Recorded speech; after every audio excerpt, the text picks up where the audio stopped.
The majority of us have believed for a really long time that Stonehenge, one of the most iconic monuments in the world, was an ancient calendar because of its alignment with the summer and winter solstices. But no one could figure out how it really worked. Now, a team of researchers have come out with another study. It turns out that Stonehenge could have functioned like the solar calendar. It's a similar principle to the solar calendar ancient Egyptians used to have, the one based on a year composed of 365.25 days. Each of the stones from this big mysterious sarsen circle represented one day within a month. Sarsens are what we call these large boulders. It's actually a perpetual calendar, where people could track every winter solstice sunset. That way, those who lived near Stonehenge, which is today Wiltshire, UK, could keep track of the days and months of the year. We all now understand this mysterious calendar system because of this interesting discovery in 2020. The team has identified the source of 50 of the 52 sarsens that make up the iconic stone circle we all know about. They analyzed the chemical composition of these sarsens and traced their origins to the West Woods in Wiltshire, which is about 15 miles away from the monument. Not only did these 50 sarsens come from the same source, but they were also placed in their current position at approximately the same time. They make the outer circle of Stonehenge, together with a horseshoe-shaped inner ring. Near the center of the monument, there are smaller rocks, known as bluestones. The team traced the origins of the bluestones all the way to Wales. They also discovered that the sarsens share a common chemistry, over 99% silica with trace elements. Two sarsens were different from each other and also different from the main cluster. These sarsens were arranged in 3 different formations at Stonehenge. 30 of them formed this huge stone circle that dominates the monument. 4 station stones ended up in a rectangular formation outside the circle, while the rest, located inside the stone circle, were constructed into 5 trilithons. A trilithon is when you have 2 vertical stones with a horizontal lintel at the top. 30, 5, and 4 are pretty interesting numbers in the context of this calendar system. The 30 uprights that are spread around the main sarsen ring could represent days of the month. If you multiply that by 12, you get 360. Add on 5 more, those from the central trilithons, and the result is 365. And to really adjust the calendar to match a solar year, you need to add 1 extra leap day for every 4 years, right? The team believes the ancient people used the 4 station stones to keep track of this part. So, in this system, they paired the summer and winter solstice every year with the same pair of stones. Ancient people started building Stonehenge about 5,000 years ago, and it took more than 1,000 years to finish the work.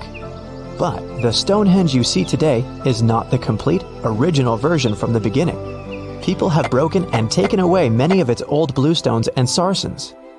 The entire structure also changed over time since there were generations and generations, 180 of them to be precise, that passed since the beginning of Stonehenge, who would participate in the building and rebuilding of it. People created Stonehenge in 4 stages. They first built a circular enclosure that stretched over 330 feet, 100 meters, in diameter and went around 56 pits. A high bank flanks the ditch of the enclosure, while there's a low bank on the outside. Some theories even say that this part was some form of a communal cemetery. Later, in the second stage, builders added a horseshoe of sarsen trilithons. In the third stage, they constructed a ceremonial avenue that was nearly 2 miles long. It possibly traced the path of the bluestones. People moved from the Aubrey holes to the Q&R holes, a double arc that these bluestones have been arranged into. At this stage, builders also reorganized the entrance stones and recut the main enclosure ditch. During the fourth stage, the stones were broken and builders etched carvings into the sarsens. Later, the bluestones ended up being modified again. Builders didn't leave any written records about how they managed to drag these heavy stones to the site and get them to stand so perfectly upright. But there are theories that say their techniques were more closely associated with woodwork than masonry. They made mortise holes and protruding tenons because they wanted to slot these stones together, and they used tongue and groove joints to do that. When they dug the hole for the stones, they placed timber poles at the back of the holes that were used as brace support. Then, they moved the stone into a position and hauled it upward with ropes. They packed rubble into the hole to make sure the stone stayed in place. A pre-industrial farming society put this fascinating monument together using only tools made of stone and bone. Not even the wheel had been invented yet. This unusual formation is also known as ringing rocks. The stones you can see at Stonehenge have some pretty odd acoustic properties. When you strike them, they produce a loud clanging sound. That could be one of the reasons why people bothered to transport them over such a long distance in the first place. In some ancient cultures, people believed that these rocks contained healing powers. It's a really popular location that attracts over 1 million visitors a year. When it first opened to the public, visitors were allowed to walk among the stones. They could even climb on them, as there weren't any restrictions. Until the 19th century, visitors would regularly chip off pieces of the rock to take them home as souvenirs. They would also engrave their initials into the stones. They camped within the circle and dug fire pits, not realizing that the digging pits could seriously undermine the stability of the entire monument. Over time, visitors have encountered more and more restrictions until the monument was finally roped off in 1997 because of the serious erosion of the stones. That means if you want to visit, you can only view it from a distance unless you want to pay extra for the stone circle experience, which can be arranged outside of normal visiting hours. Stonehenge originally had 2 entrances that led into the enclosure. There was a wide one to the northeast and one that was a bit smaller and located on the southern side. If you look at it today, you can see there are many more gaps.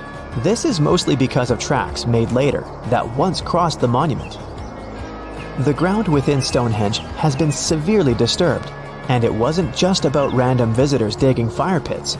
There was a group of people who dug a large deep hole within the stone circle in the 17th century because they were looking for treasure. Then there was Charles Darwin, who also did some digging because he was studying earthworms in the area. He wanted to know how these worms could impact objects in the soil over time. He observed how a fallen stone there had sunk deeper into the ground and realized it was happening because of the activities of these tiny creatures who churned through the soil all the time. In 1963, there was a theory that Stonehenge had been built as some sort of computer that predicts solar and lunar eclipses. Later, some proposed it was actually constructed as a monument to ancestors that had passed away. This theory says the permanence of its stones represented the eternal afterlife. The average sarsen you can find there weighs 25 tons, while the biggest one weighs around 30 tons. If you want to get an idea of how massive these stones really are, you can go behind the visitor center in the outdoor gallery to check out a replica sarsen stone. It's a true copy of a freestanding upright from one of the trilithons that are located in the inner horseshoe of the monument. There are 5 Neolithic houses at Stonehenge based on real archaeological evidence of houses found in that area. Each of them had stake-built walls and a chalk floor. Some even had furniture. There was also a lot of trash discovered, which means people in this area used to like celebrations and feasting. Research has shown that people lived in these houses for 50 to 100 years, around 4,500 years BCE, which was the time when the builders brought the sarsen stones to Stonehenge. During the time they were building Stonehenge, generations of people went through major changes themselves, from the Stone Age to the early Bronze Age. They were no longer as static and isolated. They started to travel and trade more, which means they communicated way more than their ancestors, even internationally. This is how they could have spread the word about Stonehenge, and it's also when the whole mystery and fascination with the monument began. If you've ever been to Yellowstone National Park, you were probably mesmerized by its geysers, which spew superheated water and steam high into the air. But an even more intriguing thing actually hides underground. I'm talking about that underfoot plumbing system that makes those grand eruptions possible. About that, there's good news. Recently, researchers have succeeded in mapping the national park's hydrothermal plumbing system with the help of a giant flying magnet. As a result, scientists have managed to document all these features in stunning detail. The thing is, Yellowstone houses the world's largest hydrothermal system. It contains over 10,000 features, like geysers, mud pots, hot springs, and steam vents. They're fed by a network of underground water pathways. Those get overheated by magma flowing underground. It causes the water to rise to the surface. Now, no one actually knows much about the workings of this system, but the newly created maps might finally shed light on it. Experts explain that their knowledge of Yellowstone has a subsurface gap. That's why it's often called a mystery sandwich. Scientists know quite a lot about the features on the surface because they can observe them directly. And they know what's going on in the magmatic and tectonic system several miles below the surface. But they haven't figured out what's happening in the middle yet. So, I must tell you about that giant flying magnet used for research. It's known as SkyTEM. It was attached to a helicopter and flown over Yellowstone several hundred times, scanning the ground below. The magnet is made up of an 82-foot-wide charged wire loop. Its main task is to generate a strong electromagnetic field. And since different kinds of material, like water or rock, respond to this field differently, scientists managed to create a few subsurface maps for the first time ever. The mapping technique also allowed the researchers to differentiate between magma and bedrock, since they have a bit different magnetic properties. And the team got a chance to see how the magma and water interact and create those mind-blowing geological features on the surface. The team got high-resolution maps to a depth of around 500 and 2,300 feet, and low-resolution maps showing what's going on at a depth of up to 1.5 miles. At the same time, the researchers think that the hydrothermal system itself may stretch as far as 3 miles below the surface. If they're right, it means they've only mapped the top half of Yellowstone's plumbing system. Anyway, remember how I said that scientists know pretty much about the bottom part of the Yellowstone sandwich? They have such a good idea about the tectonic plates and deep fault lines because the park's frequent earthquakes provide them with a lot of opportunities to study different phenomena. In July 2021, for example, more than 1,000 earthquakes rocked the area. These days, the team of researchers knows much more about some famous features, like the Old Faithful Geyser or the Grand Prismatic Spring. They've also found out that individual hydrothermal features on the surface can actually be connected to others, which can be as far as 6 miles away from them. Another interesting discovery is that even though Yellowstone geysers and hot springs vary in size, shape, color, volatility, and chemical composition, they are mostly fed by very similar underground sources. That means that the difference between the features appears closer to the surface. Now, I'm sure you've seen the iconic image of Yellowstone with a large rainbow-colored spring, fiery orange at its edges.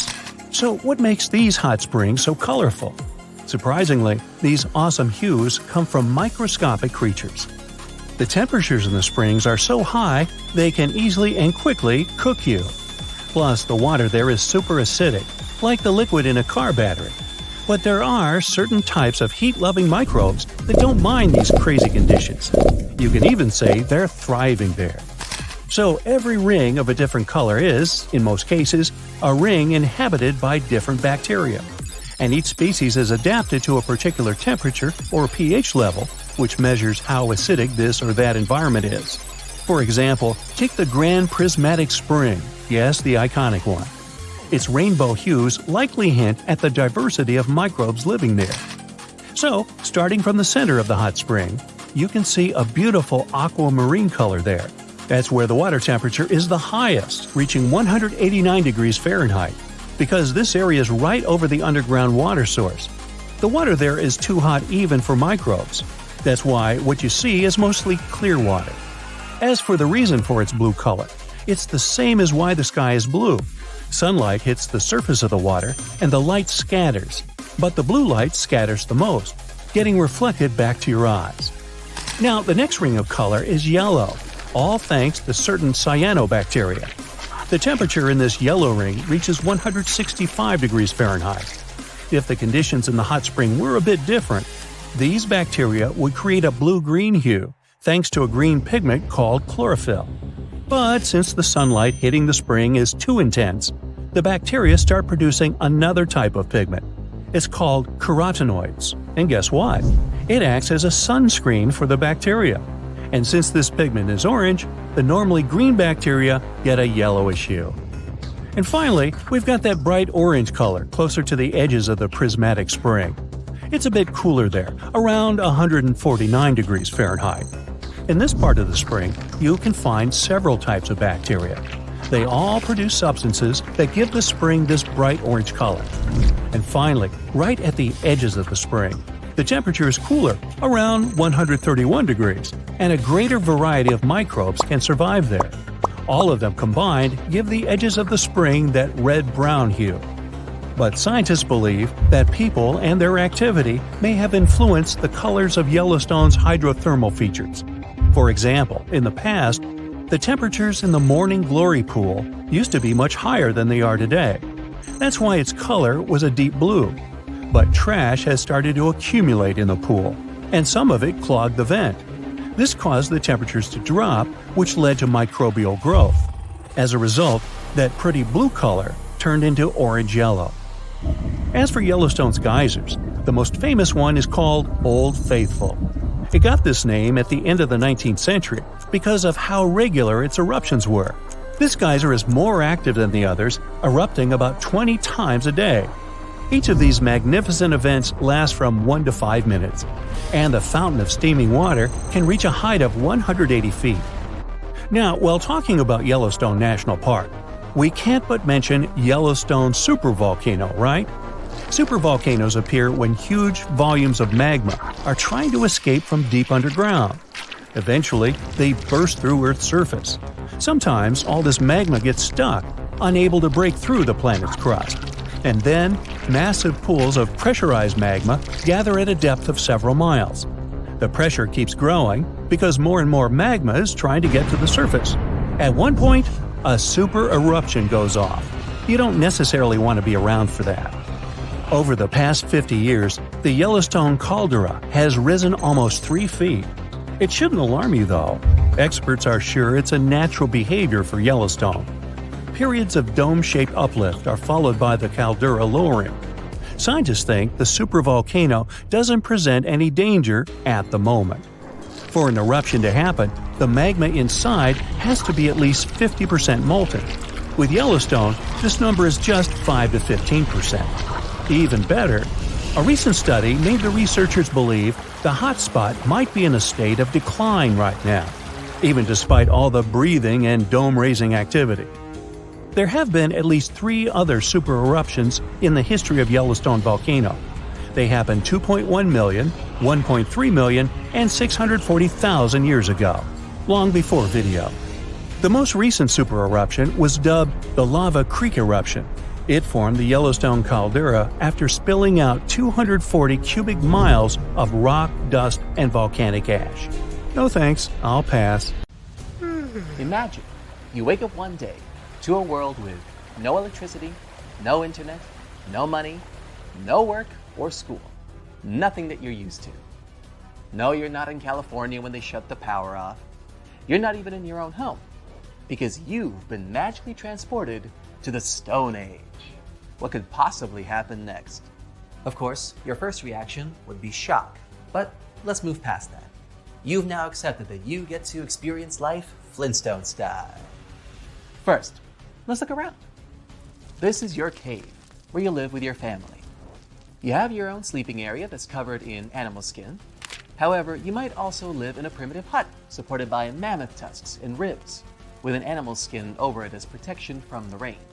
Your morning routine won't include a quick trip to the bathroom or to brush your teeth or a hot cup of coffee. And if you're wondering where the Stone Age people did their business, well, it was basically anywhere outdoors. How convenient. Just pick a bush and go. Alright, it's time to get out and explore the New World. But hey, don't forget to put on your clothes. No, nothing comfy and trendy from the mall. Back in the day, humans used the skins of the animals they hunted to create simple, rough loincloths. To make these hides more flexible, they had to chew them. Let's assume you already have an outfit for today and don't have to strain your jaws right now. Thousands of years in the future, humans will learn how to smoke these animal hides to make them last longer and start making tunics. What about footwear? Scientists believe it was present around 40,000 years ago. Take a small piece of animal skin and wrap it around your foot. Then stuff hay under the heel to create some kind of sole. Voila! One shoe is done. Do the same with the other foot, and you're ready to roam. Now, don't be scared. You're not going to face a giant mammoth right outside the shelter. Ancient humans were pretty smart and learned animals' habits because it was the only way to survive in the wild. So they chose caves or built huts in the safest places they could find. Now go down to the river and wash your face. Are you curious to find out what you'd look like in the Stone Age? Take a peek at your reflection in the water. See, you're not that much different from the modern you. Just that your hair is a mess and you might be a few inches shorter, with a more developed jaw because of the harsh diet. And look at those bulky muscles. Well, that's what you get when your life is all about running and fighting with wild animals while hunting. Yes, hunting is on your to-do list today. But first, it's time for breakfast. Luckily, you have some leftovers from dinner. Eggs, wild fruits, and berries. Sorry, no gas stove to cook the eggs. Why not try to do it over the fire? Here's a free tip. Find 2 small but sturdy and dry wooden sticks. Place some dry leaves or a chunk of your own hair at the base for kindling and rub the sticks vigorously against each other. Keep going. Be patient. Okay, finally there's an ember. Good job. Now you can cook your breakfast using a flat stone as a frying pan. Need a fork? Sorry, that won't be invented for thousands of years. See that seashell attached to a wooden stick? That is your spoon. Come on, the jungle is waiting for you. Thankfully, the Ice Age is long gone, so the weather is warm and lush greenery is in abundance. That's good for you since you have to pick different edible plants, nuts, fruits, and wild grains. It wasn't until around 10,000 BCE that folks in the Stone Age learned how to grow their crops and domesticate animals. Only then could they finally stop moving from place to place in search of good hunting grounds. Oh look, there's some grapes. Let's snatch them. But how do we gather grains, you might be wondering? Well, allow me to introduce you to some Stone Age tools. By the way, the Stone Age is named after the tools that humans invented that were made out of wood? No, obviously, stone. Let me help you out again. Here's a U-shaped stone sickle that knocks down the grain stalks. It's time to bring everything you've collected to your camp. Now that the shock of time traveling is worn off, you notice that there are a few other huts near your dwelling. Those are your neighbors. Betty and Barney Rubble, I guess.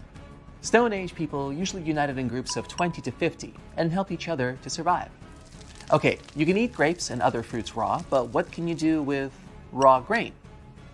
To separate the grains from the husks, take a stone bowl and a small grinding stone and grind the grains. Now, if you mix smashed grains with water, you'll get gruel. Fry it on stones the way you did with the eggs, and there's your first flatbread. Yeah, it doesn't taste amazing, but don't forget, it's going to be another 15,000 years before your favorite bakery gets built. Is it dusk already? Brace yourself, my friend, because you are about to go hunting. But I've got good news for you. You don't have to do it alone. Stone Age people survived this period because they did almost everything together. So, call up your camp neighbors and get ready. How would you feel living in such harsh conditions? Let me know in the comments. But how did humans communicate back then? At the very beginning of the Stone Age, they only used a series of cries and gestures to express their fear, joy, pain, or warning to the others about imminent danger. It was much later that they learned how to pronounce specific sounds using their teeth, tongue, and mouth.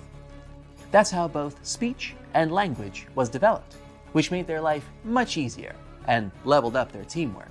Of course, anthropologists have no clue how exactly the language sounded since obviously no written traces are left, and nobody left any tapes either. Oh, what's a tape? Ancient technology, don't worry about it.